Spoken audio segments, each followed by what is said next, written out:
Hey there, fellow UPSC warriors, getting ready for mains and Do prelims. you know it?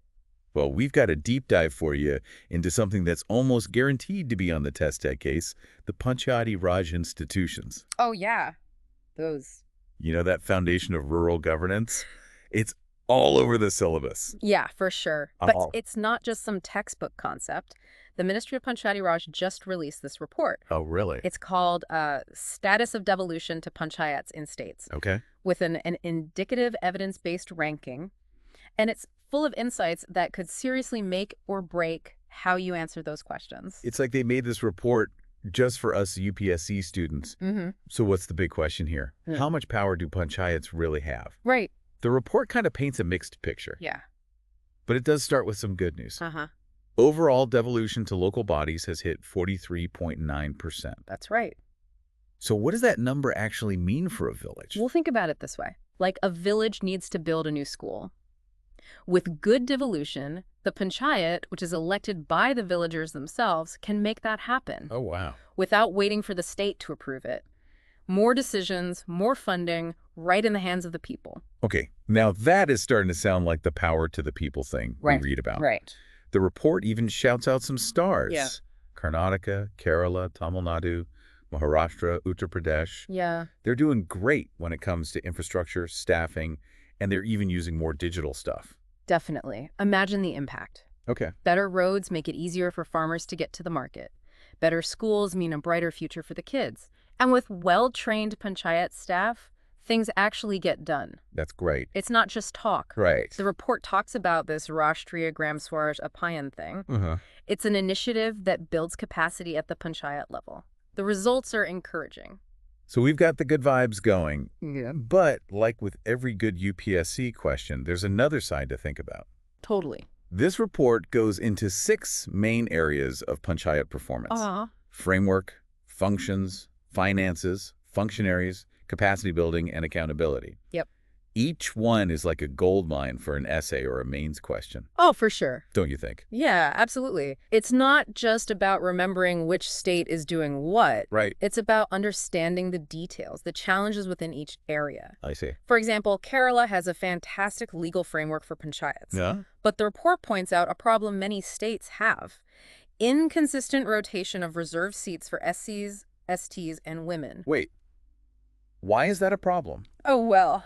Doesn't rotating seats mean everyone gets a chance to be a leader? It's about finding the right balance. Go. Frequent change can bring in new ideas, sure, but it can also mean that projects don't get finished. Imagine a village development plan that gets messed up every few years. I see. Because a new representative has different things they want to do. Right. Does constantly changing things help progress, or does it hurt it? Now, that is something to think about. Hmm. Especially for us UPSC folks. We can't just take things as they seem. Okay, what about those functions?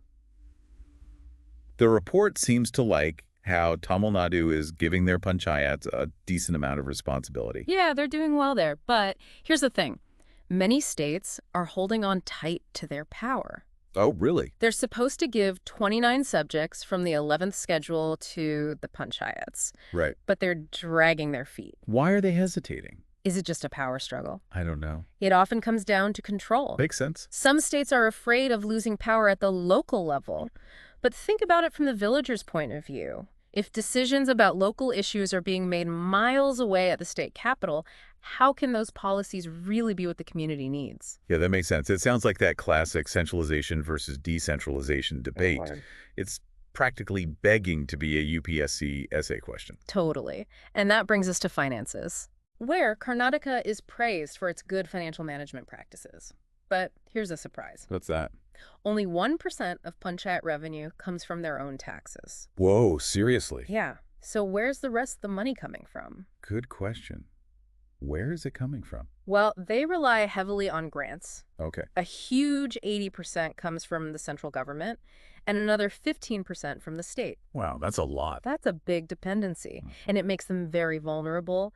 If that money is delayed or cut, essential services could just stop. That makes sense, but couldn't a regular funding schedule fix that? Like just making sure the money comes in on time. It's Yeah. not that simple. Oh, okay. The report shows a massive difference. Really? Panchayats in Kerala and West Bengal have over Astra 57 lakh in revenue. Wow.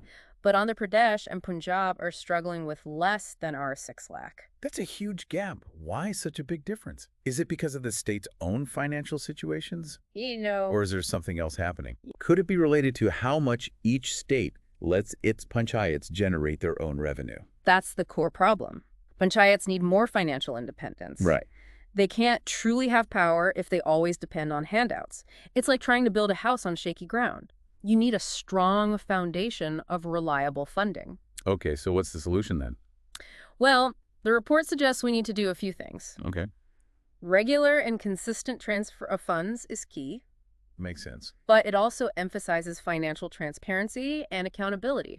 Think regular audits, clear procedures for buying stuff, and easy access to information through the Right to Information Act. We have to make sure that money is used well. And used for what it was meant for. Exactly. Now, that's a point that could really make a UPSC answer stand out. Right. It's not just about throwing money at the problem. It's about good governance and making sure there's accountability. Exactly. Okay, let's move on to functionaries. The people who actually run these panchayats. Gujarat seems to be the role model here, investing a lot in training and building up the skills of their panchayat staff. It's like this. Okay. You can have a Ferrari, but if you don't know how to drive, you're not going anywhere fast. True. Elected representatives often come from different backgrounds. Right. They might not have formal training in things like governing, budgeting, or planning. I see. This can lead to inefficiency, delays, and missed opportunities. So it's like having all the right tools but not knowing how to use them. Oh. And that lack of capacity probably impacts how well big national schemes are implemented, right? You got it. Like, for example. Take MG and Riyadh. Yeah, MG and RIA. This huge program aims to provide jobs in rural areas, but if the panchayats aren't equipped to handle it, it won't be as effective. I'm starting to see a pattern here. It feels like these big national programs, things like the National Health Mission and the Pradhan Mantri Awas Yojana, depend on how empowered the panchayats really are to be successful. That's a really good observation. It takes us back to that fundamental question. Does centralizing power help or hurt rural development? Yeah. On one hand, you could argue that streamlining things and making sure resources are used efficiently is better. Okay. But then there's also the need for people at the local level to have ownership and for policies to be responsive to the community's specific needs. Man, this is like a textbook UPSC essay question. That's exactly why this deep dive is so valuable. It's not just about giving you facts. Right. It's about giving you the knowledge to form your own opinions. This report is full of insights, perfect for making your answers insightful and well-informed. All right, before we get too lost in writing hypothetical essays, let's move on to the next part. Capacity building. Telangana seems to be doing really well here. They're going beyond just individual training. Yeah. They're actually strengthening the whole systems and processes within panchayats. They're thinking long-term. They recognize that building capacity isn't a one-time fix. It needs constant investment and support. But that's unfortunately where a lot of other states fall short. This lack of consistent structured capacity building is a major roadblock. Panchayats need ongoing help to adapt to new challenges, adopt new solutions, and use their resources wisely. That makes sense. Yeah. You can't just train someone once and expect them to be set for life, right? The world is changing all the time, and panchayats have to keep up. Okay, last but not least, we've got accountability. Karnataka is back in the spotlight, doing great on transparency and financial accountability. They've got systems to track how money is used and who's responsible. It's all about building trust. But this is where a lot of panchayats struggle. Low participation in gram sabhas, not enough social audits, and a lack of transparency in finances. These all contribute to weak accountability. And without accountability, how can you be sure those resources are actually reaching the people they're supposed to? It's like a fancy car with no brakes. It might look good, but it's not going to get you very far safely. That's a great way to put it. Accountability is the foundation of good governance. Absolutely. And this is key for our UPSC friends. Yeah. When you're analyzing case studies or suggesting solutions, remember how important transparency and accountability are. Couldn't agree more. That's golden advice right there. Okay, so we've covered a lot. looked at the good and the bad of the Panchayati Raj system, Yes. but we're not finished yet. Not even close. There's so much more to discuss. We'll be back in a flash to dive deeper into specific examples. We'll really break down what this all means for you as a UPSC aspirant. Don't go anywhere. Stay tuned. Okay, welcome back. We're back. We're right in the middle of this Panchayat world, you know? Yeah. Breaking down this report, uncovering all those hidden gems that could really help you in your UPSC exams.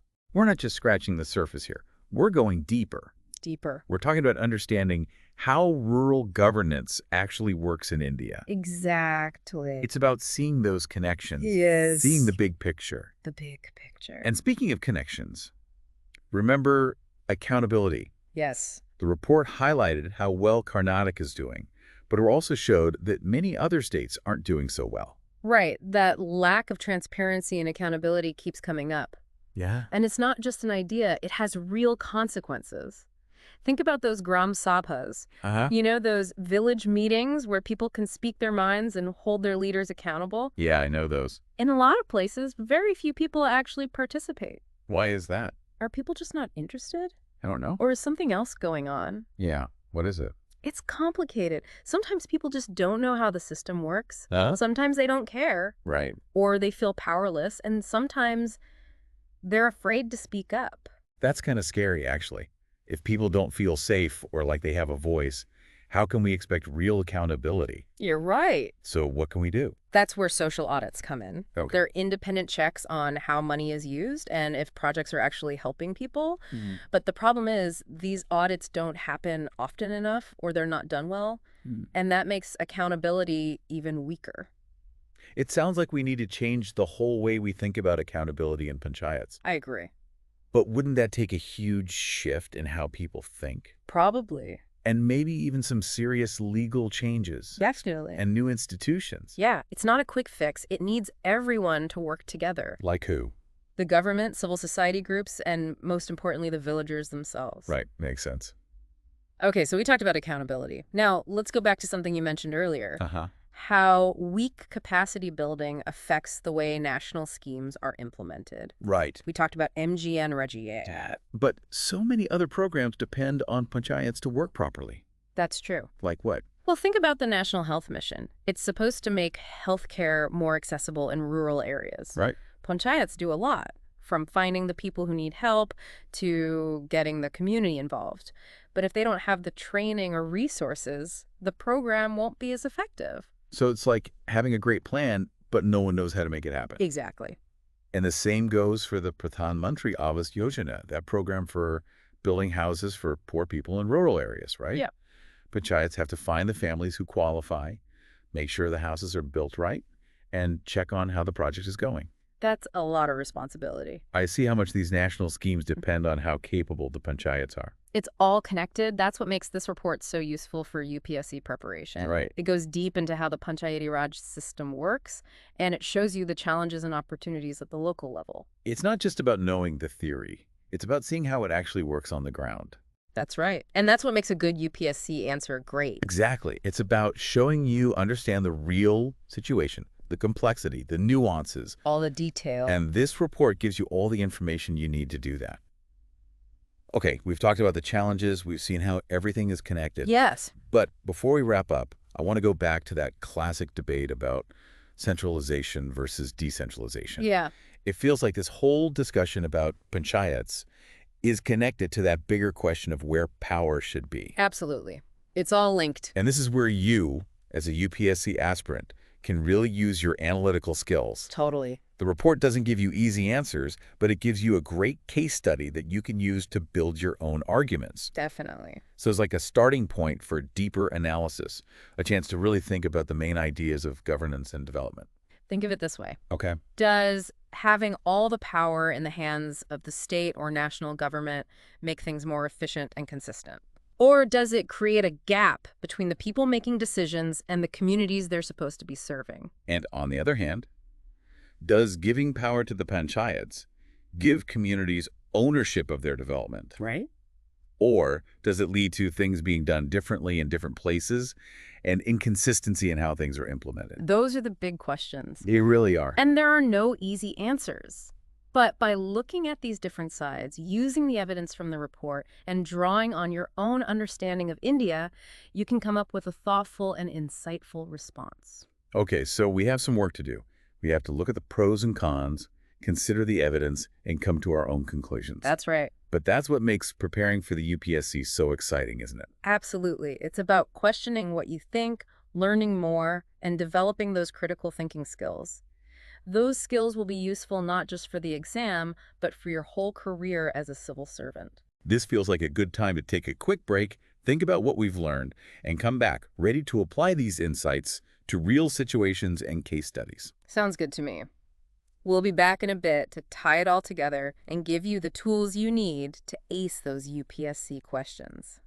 Okay, we're back, and I think it's time to tackle the big question. The big one. Yeah.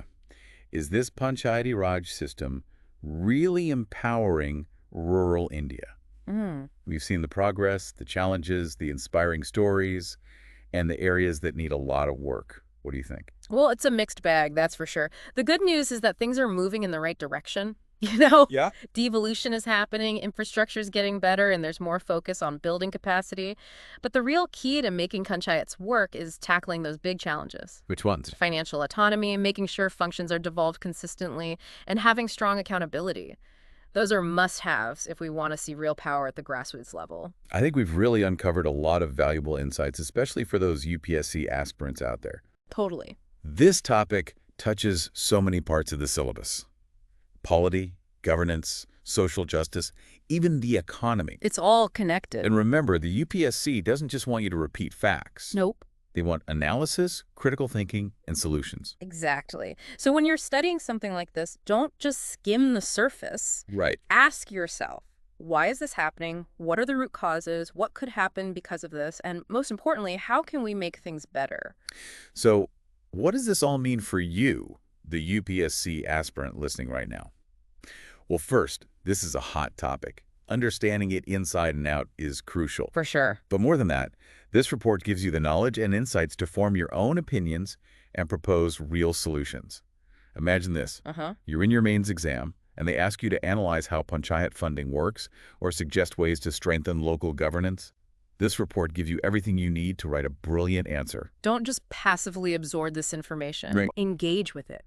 Develop your own perspectives. Back them up with evidence from the report and other reliable sources. And practice explaining your thoughts clearly and concisely. This deep dive is just the beginning. Your preparation should include digging deeper into specific schemes, explore case studies of successful panchayat-led initiatives, and stay updated on the latest developments in rural governance. There are so many great resources online. Cool. Government reports, research articles, expert opinions.